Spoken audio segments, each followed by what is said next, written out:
Hi sir.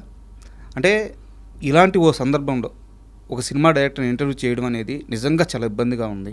ఎందుకంటే ఒక director అనిపించుకోవాలంటే ఎన్ని కష్టాలు దాటాలో, ఎన్ని బాధలు దాటాలో, ఎంతమందిని ఒప్పించాలో నాకు తెలుసు. నిజంగా రియల్లీ సారీ. అంటే నా సైడ్ నుంచి సారీ, ఎందుకంటే నేను ఒక సినిమా ఇమ్మని కాబట్టి సారీ చెప్తున్నాను. అండ్ ఇంకో వైపు ఏంటంటే మిమ్మల్ని ఇంత గర్వంగా మిమ్మల్ని నేను పిలవడానికి కారణం ఏంటంటే ఐ డ్రీమ్ అనేది ఎప్పుడూ కూడా ఇలాంటి కాంట్రవర్షియల్ మీద వ్యూస్ తెచ్చుకోవాలని చూడరు. ఆల్రెడీ మీ సినిమాకి రిలీజ్కి ముందే 2 సార్లు మనం ఇంటర్వ్యూ చేస్తున్నాం ఇదే ఐ డ్రీమ్ ప్లాట్ఫామ్ మీద. అంటే ఒక చిన్న సినిమాని బతికించాలని ఎప్పుడు కూడా ఐ డ్రీమ్ ముందు ఉంటుంది. అలాంటి ఓ చిన్న సినిమాకి కష్టం వచ్చింది కాబట్టే ఈరోజు మిమ్మల్ని పిలవడం కానీ అసలు ఏం జరిగింది కానీ తెలుసుకోవాలని ఒక ప్రయత్నం అనమాట. ఈ ప్రయత్నంలో మీరు మనస్ఫూర్తిగా అన్ని నిజాలు చెప్పాలని నేను కోరుకుంటున్నాను. చెప్తారా? 100% చెప్తాను. అసలు ఎందుకు కొట్టుకున్నారు సార్ చెప్తా? చెప్తూ కొట్టుకోవడానికి రీజన్ వచ్చేసి కొంచెం నేనేంటంటే థియేటర్కి వెళ్ళాను. మీకు ఆల్రెడీ తెలిసింది, అది ఒక 8 మంది ఉన్నారు. అది ఎక్కడ డెప్షీట్ పడుతుందని నేను ఒక 2 టికెట్లు కొనుక్కున్నాను. సినిమా చూశాను. సినిమా అయిన తర్వాత నేను డైరెక్టర్ అని చెప్పకుండానే వాళ్ళకి ఇంటరాక్ట్ అయ్యాను. వాళ్ళ సినిమా చాలా బాగుంది అన్నారు. బాగుందన్న తర్వాత కూడా థియేటర్లో జనాలు లేరేంటి అంటే, జనాలు ఒక మినిమం 20% 30% వస్తే కదా టాక్ వెళ్తుంది అనేది క్వశ్చన్ ఉండిపోయింది. సరేలే అని చెప్పేసి అయిపోయింది. బాధగా కొంచెం బయటకు వెళ్తున్నా, పక్క స్క్రీన్లో సౌండ్స్ వస్తున్నాయి. ఇదేం సినిమా అని ఓపెన్ చేసి చూశాను. అందులో ఒక మలయాళం డబ్బింగ్ సినిమా అవుతుంది. దానికి ఆల్మోస్ట్ 80 to 90% ఆక్యుపెన్సీ ఉంది. సో నాకు చాలా బాధ అనిపించింది. నేను ఎక్కడ మేకింగ్లో తగ్గలేదు, క్యారెక్టరైజేషన్స్లో తగ్గలేదు, ఆర్టిస్టుల్లో తగ్గలేదు. ఇంత బాగా కథ తీసుకెళ్ళాను కదా, ఎందుకు నా సినిమాకి రాలేదు అనే క్వశ్చన్ నాలోనే వచ్చేసింది. అప్పుడే మా ఆవిడ కాల్ చేసింది, నేను సినిమా థియేటర్లో ఉన్నాను అని అంటే, నేను ఇంటికి వచ్చేస్తున్నాను అని అంటే ఆమె భయపడి వచ్చేసింది ఇంటికి. నేను ఇంటికి వెళ్ళేసరికి ఆమె ఉంది. అదేంటి నువ్వు సినిమా పూర్తిగా చూడలేదు ఏంటి అని అంటే గట్టిగా పట్టుకొని ఏడ్చింది. ఇచ్చేసరికి నేను చాలా అంటే నేనే బాధపడ్డాను కాకుండా వీళ్ళని కూడా బాధ పెట్టేస్తున్నానా అని భయం పుట్టుకుంది. అంటే అనుకున్నాను అప్పుడు, అంటే నేను ఎక్కడ ఆత్మహత్య చేసుకుంటానేమో అన్న భయంతో ఆమె వచ్చేసింది. సో అది నేను ప్రేక్షకుడు కూడా నాకు ఫ్యామిలీ. వాళ్ళకి నచ్చేటట్టు ఉండాలి, నచ్చేటట్టు తీయాలి అనేది నా తాపత్రయము. నేను ఫ్యామిలీని వదిలేశానే, ఫ్యామిలీని పక్కన పడేసి సినిమా అనుకుని ఉండిపోయానే. వాళ్ళ ఎమోషన్స్ని నేను ఎప్పుడూ ఇచ్చేయలేదు, వాళ్ళని పట్టించుకోలేదు. వాళ్ళు ఇంతలా అయిపోయారా? నేను చాలా బలంగా ఉంటాను.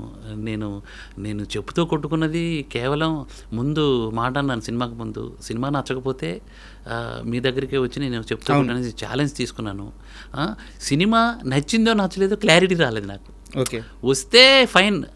నేను అందుకు నేను అది ఇంకా జనాల్లో ఏమనుకుంటారు, సినిమా పూర్తిగా జనాలు వెళ్ళట్లేదంటే సినిమా పోయింది అనుకుంటారు కదా. అలా నేను మనస్తాపం అయిపోయింది నాకు.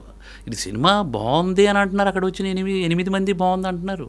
చూస్తే థియేటర్లో జనాలు లేరు, రాకపోతే టాక్ ఎలా వెళ్తుంది? ఇలాంటి సినిమాకి ఎందుకు ఎంకరేజ్మెంట్ దొరకట్లేదు అనే బాధతో నేను మా ఆవిడ అప్పుడే చేయటం ఇవన్నీ నాకు ఎమోషనల్ ఇచ్చేసి ఇదైపోయాను.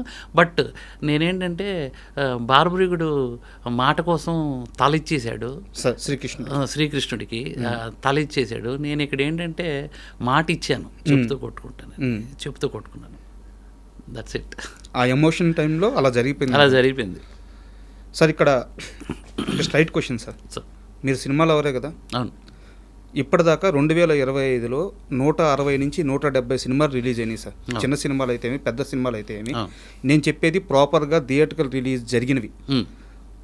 ఒక 10 థియేటర్లో 15 థియేటర్లో రిలీజ్ అయిన సినిమాలు ఇంకో 50-60 ఉండొచ్చు. చాలా ఉన్నాయి. అవును. ఒక సినిమా లవర్గా ఈ సంవత్సరంలో మీరెన్ని సినిమాలు చూశారు సార్? ఆల్మోస్ట్ మ్యాక్సిమం చూశానండి. అంటే నేను ప్రతి సినిమా చూస్తాను, there is no doubt. Maximum చూశాను. అంటే ఇక నాకు కనబడినవి చూడలేదు. నాకు ఈ క్వశ్చన్ కూడా వచ్చింది, మీ సినిమా నాకు వినపడలేదు, కనపడలేదు అన్నోళ్ళు ఉన్నారు. So I agree with that. నిజంగా నేను జనాలకు రీచ్ అవ్వకపోతే అది నాతో అవుతుంది. అంటే ఇక్కడ మొత్తం వ్యవహారంలో బాగా రీచ్ అవుతున్న క్వశ్చన్ ఏంటంటే, ఒక 2 రోజులు ఎదురు చూసుంటే నిజంగా తన సినిమా బాగుందంటున్నాడు, కంటెంట్ బాగుందంటున్నాడు. సో ఒక 2 రోజులు ఎదురు చూడలేకపోయాడా? ఎమ్మడే వీడియో రిలీజ్ చేయడం ఎందుకు? ఇదంతా పబ్లిసిటీ స్టంటా?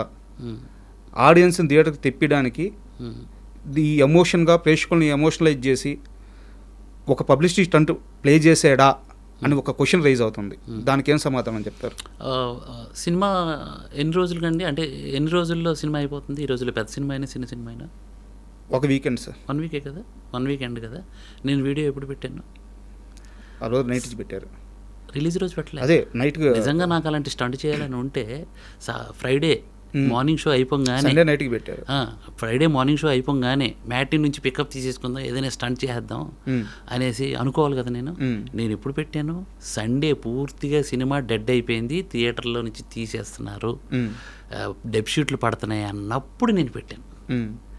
నేను అలా ఎమోషనల్ అయిపోయాను, కానీ ఈ సినిమా నెక్స్ట్ వీక్ చూడాలనో లేకపోతే అలాంటి ఉద్దేశం అనేది నాకు అస్సలు లేదు. నా బాధ ఏంటంటే సినిమా రిజల్ట్ ఏదో ఒకటి పోయింది, బాగుంది, ఈ రెండింటిలో ఒకటి చెప్పుంటే బాగుండేది. ఎవరు ఎత్తుకోలేదు సార్ సీరియస్గా.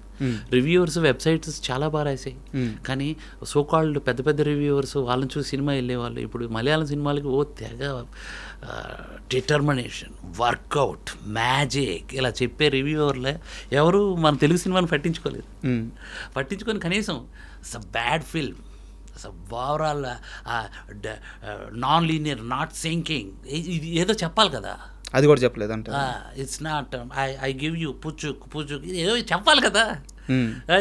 ఇది ఎవరు ఎత్తుకోలేదు సార్.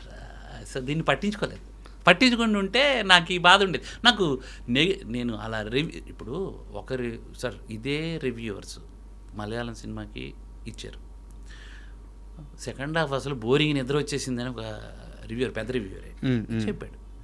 అలాగని సినిమాకి వెళ్ళటం మానట్లా. ఆడియన్కి నచ్చితే వాళ్ళ రివ్యూవర్ల గురించి అసలు పట్టించుకోరు సార్, ఫస్ట్ థింగ్.